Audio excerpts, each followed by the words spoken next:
बिस्मिल्लाहिल कासिबिल जब्बार। ये हमारा शायद मोस्टली लास्ट वीडियो रहेगा जिसमें हम ये डिस्कस करने वाले हैं कि मान लीजिए ये जो पीस टॉक्स हो रहे हैं, नेगोशिएशंस हो रहे हैं, सीज फायर का डिस्कशन चल रहा है, इसमें ईरान की सारी शर्तें मान ली जाती है तो क्या नतीजा निकलेगा, क्या आउटकम निकलेगा और ईरान का फ्यूचर क्या है। देखिए, एक सबसे बड़ी कुदरत और जो पॉजिटिव बात है ईरान को लेकर जो दूसरी किसी कंट्री में नहीं है वो ये कि ईरान पर पिछले 50 साल, व्हेन आई से 50, 47 years which is close to half a century, is 50 साल से सैंक्शंस लगे हुए हैं। और इन सैंक्शंस के होने के बावजूद ईरान एजुकेशन में आगे है, यूनिवर्सिटीज में आगे है, स्कूलिंग सिस्टम में आगे है, टेक्नोलॉजिकल डेवलपमेंट में आगे है, साइबर सिक्योरिटी में आगे है, मिसाइल सिस्टम में आगे है, train, medical, insurance and list goes on. उसने अपने आप को self sustaining and self surviving entity बनाई है। वो दूसरों पर डिपेंडेंट नहीं है। अपने न्यूक्लियर टेक्नोलॉजी के लिए, अपनी मेडिकल टेक्नोलॉजी के लिए वो दूसरों से सीखते हैं लेकिन खुद इंटरनली डेवलप करते हैं। क्यों? क्योंकि उन्हें पार्ट्स नहीं मिलते या नॉलेज बेस नहीं मिलता। ये सब नहीं होने के बावजूद ईरान ने अपने आप को कायम रखा, अपने पांव पर खड़ा रहा और प्रोग्रेस करता रहा और वो किसी पर डिपेंडेंट नहीं है। ये बात आपके जहन में रहे ताकि ये बहुत ही एसेंशियल बात है जिससे आपको आगे की सारी बात समझ आएगी। जब ईरान की शर्तें मान ली जाएगी तो बहुत सारा जो है खसारत, बहुत सारा नुकसान रिकवर होगा। पॉइंट नंबर 1, सारे सैंक्शंस हटा दिए जाएंगे। जब सारे सैंक्शंस हटा दिए जाएंगे तो सैंक्शंस लेवल 1 एंड लेवल 2 दोनों सैंक्शंस हटा दिए जाएंगे तो बहुत सारा पैसा ईरान का जो बाहर ब्लॉक किया हुआ है वो खुल जाएगा और सारा पैसा इनफ्लो हो जाएगा, वापस ईरान के पास आ जाएगा।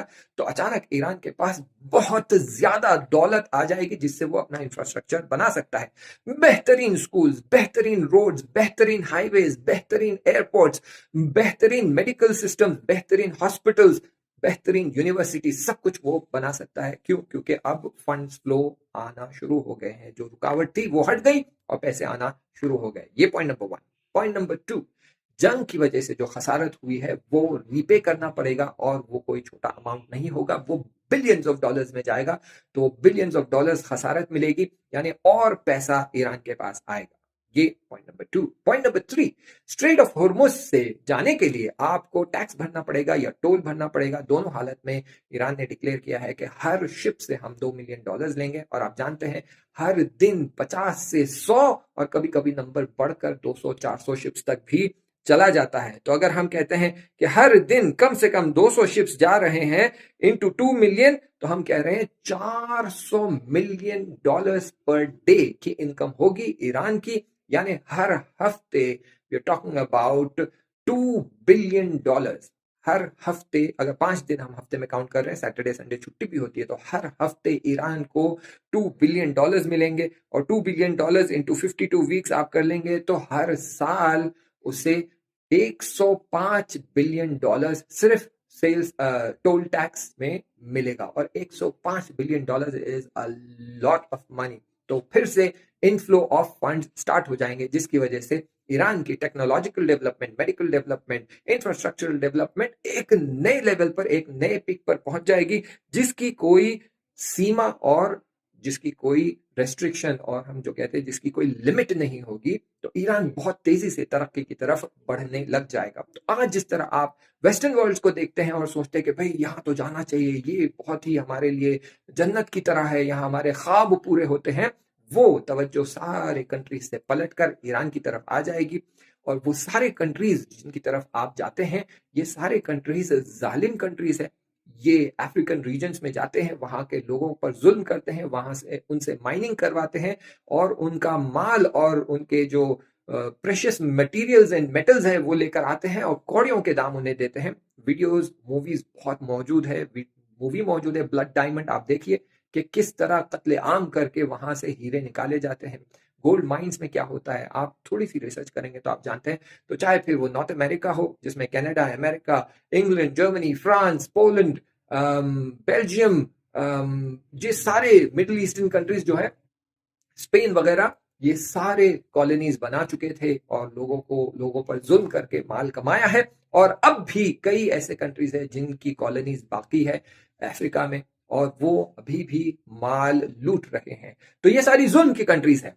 ईरान जुल्म की कंट्री नहीं रहेगी, हक की कंट्री रहेगी, जस्टिस की कंट्री रहेगी। तो यहाँ पर जो है लोगों का ड्रीम फुलफिल होगा, यानी ये बन जाएगी global dream country, most attractive location for people to come and serve. वो अपने खदमात यहाँ देने के लिए तैयार होंगे, सर्विसेज देने के लिए तैयार होंगे, चाहेंगे कि वो यहाँ आए और अपनी टेक्निकल सर्विस प्रोवाइड करें। और उनके पे स्केल्स भी आज जैसे वेस्टर्न वर्ल्ड में थाउजेंड्स ऑफ डॉलर्स में होती है, वैसे ही यहाँ पर पे स्केल्स भी बढ़ जाएंगी, थाउजेंड्स ऑफ डॉलर्स आप लोगों को सैलरी मिलना शुरू हो जाएगी। तो ईरान फिर एक तरक्की की तरफ बढ़ जाएगा इनफ्लो ऑफ फंड्स की वजह से। और ये सारे फीचर्स होने के बावजूद एक बहुत बड़ा फैक्टर ये रहेगा कि मुआहदा साइन हो जाएगा, कॉन्ट्रैक्ट साइन हो जाएगा कि कोई भी ईरान पर हमला नहीं करेगा। अगर करेगा तो ईरान दोनों स्ट्रेट्स को, स्ट्रेट ऑफ होर्मुज एंड बाबुल मंदब, दोनों को बंद कर देगा, यमन के साथ कोलैबोरेट करेगा, यमन को सर्विस प्रोवाइड करेगा, यमन को हेल्प प्रोवाइड करेगा, लेबनान को हेल्प प्रोवाइड करेगा। तो ईरान डेवलप होगा, यमन भी डेवलप होगा, लेबनान भी डेवलप होगा। इसराइल का जो बड़ा प्लान है कि हम ग्रेटर इसराइल बनाएंगे, वो पूरी तरह नाबूद हो जाएगा। ईरान डेवलप होता जाएगा, अपने आसपास के कंट्रीज को, जो फ्रेंडली कंट्रीज हैं, उनको डेवलप करेगा। और फिर ये बन जाएगा एक यूटोपिया, जहां पर हर कोई आना चाहेगा, हर कोई इस जगह पर रहकर, इस जगह का फायदा उठाकर इसके खिदमत प्रोवाइड करेगा और खिदमत रिसीव करेगा। तो आप समझ सकते हैं कि जब ये कॉन्ट्रैक्ट या ये पीस डील साइन हो जाती है और सारे पॉइंट्स मान दिए जाते हैं, तो ईरान के पास स्ट्रेट ऑफ हुर्मुज रहेगा। और कोई अगर हमला कर देता है, पीठ में छुरा घोंप देता है, बेट्रे करता भी है, तो फौरन स्ट्रेट ऑफ हुर्मुज और बाब मंदब बंद कर दिया जाएगा। ग्लोबल इकोनॉमी पर इसका इफेक्ट होगा, असर होगा, और लोग फौरन घुटनों पर आ जाएंगे, कहेंगे भाई ये खोल दीजिए, हम मुसीबत में पड़ गए हैं। तो ये अब दो पावरफुल वेपन्स बन गए हैं, और इस वेपन्स को यूज करके इस वक्त ईरान जो है बहुत तेजी से आगे बढ़ रहा है। और ऑलरेडी, मैं कहने वाला था बहुत ही जल्द, लेकिन बहुत जल्द कहना गलत है, ऑलरेडी सुपर पावर बन चुका है, लोगों को जता चुका है कि अगर मैं चाहूं तो सारी दुनिया को घुटनों पर ला सकता हूं। इसीलिए आप देखेंगे कि ईरान के एक्शंस के बाद सारी वेस्टर्न वर्ल्ड ने अमेरिका को अकेला छोड़ दिया और कहा कि हम अमेरिका से कोई नाता नहीं रखते, कोई लेना देना हमारा नहीं है, हम चुपचाप न्यूट्रल रोल प्ले कर रहे हैं, प्लीज हमारी शिप्स को आने दीजिए, हम पैसा भी पे करने के लिए तैयार है। इसी बात की तरफ इशारा भी कर दूं कि ईरान का जो अमेरिका के साथ जो झगड़ा हुआ है, जो वॉर हुई है, ईरान ने जो अमेरिका के साथ जंग लड़ी है, वो सिर्फ वेपन्स वाली जंग नहीं थी। वेपन्स तो एक्सचेंज हो रहे थे, मिसाइल्स वगैरह चल रहे थे, लेकिन ईरान ने अमेरिका की सुप्रीमेसी को पूरी तरह डिस्ट्रॉय किया है। एरियल सुप्रीमेसी, यानी हवा में जो उसकी सुप्रीमेसी थी, F-35, F-15, X-16, सारे प्लेन्स को मार गिराया है, सारे ड्रोन्स को मार गिराया है, एरियल सुप्रीमेसी चली गई।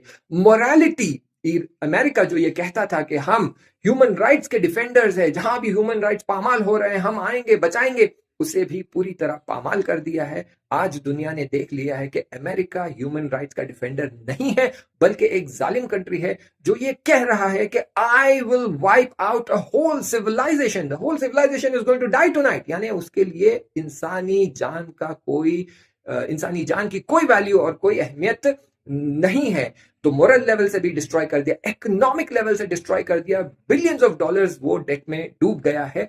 प्लस स्ट्रेट ऑफ हुर्मुज से जो भी शिप जाती है, वहां से गुजरने के लिए उन्हें पेमेंट युआन में करना है, ना यूरो में ना डॉलर में, युआन में करना है, which means dollar is going to get weak, और डॉलर गिरेगा, बुरी तरह गिरेगा, वीक होगा। यानी ग्लोबल लेवल पर अमेरिका की हर तरह की सुप्रीमेसी, चाहे वो मॉरल सुप्रीमेसी हो, पॉलिटिकल सुप्रीमेसी हो, मिलिट्री सुप्रीमेसी हो, या इकोनॉमिक डॉलर वाली सुप्रीमेसी हो, सब पर ईरान ने हमला किया, सबको नाबूद कर दिया है। तो ये जो जीत है, ये कोई मामूली जीत नहीं है, बहुत बड़ी जीत है।